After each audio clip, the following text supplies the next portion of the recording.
大家好，Bobby Vinton 嘅You Are My Special Angel 歐進下會變，你我最將嘅先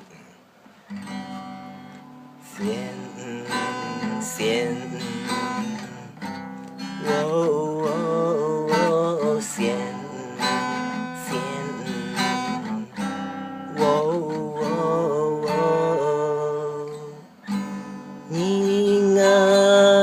最將嘅先，從天堂下來。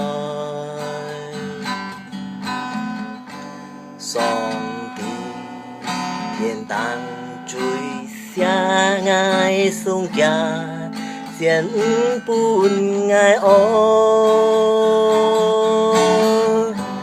你我最將嘅先，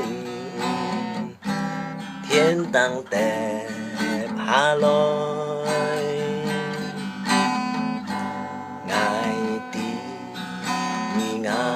改先天堂也無主間，也在順介小面帶來天界一條，也無接帶來一千歲，愛伴到你，愛男到你。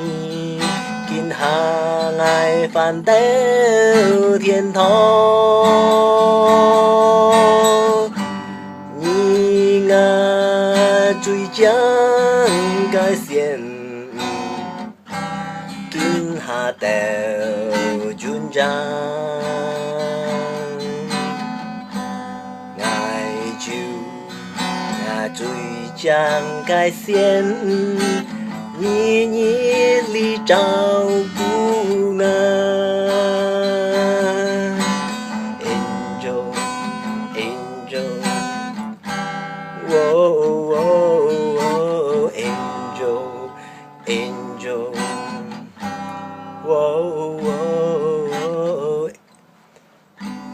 You are my special angel sent from above.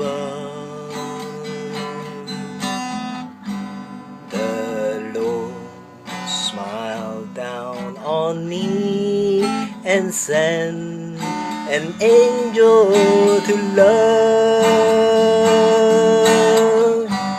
You are my special angel, right from paradise.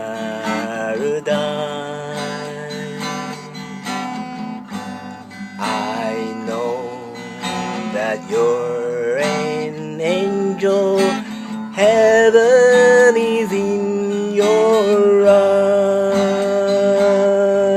The smile from your lips bring the summer sunshine, the tears from your eyes bring the rain.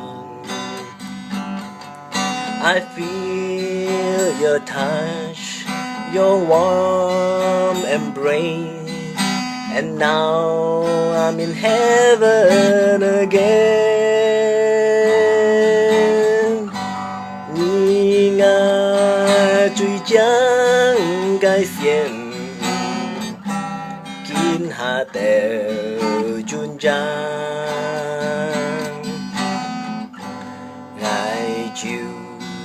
愛最將嘅先，日日里照顧我，也在順介小面帶來夏天嘅日頭，也無接帶來一千歲，愛伴到你，愛男到你，見下愛翻到天堂，你我最將嘅先，見下到尊長。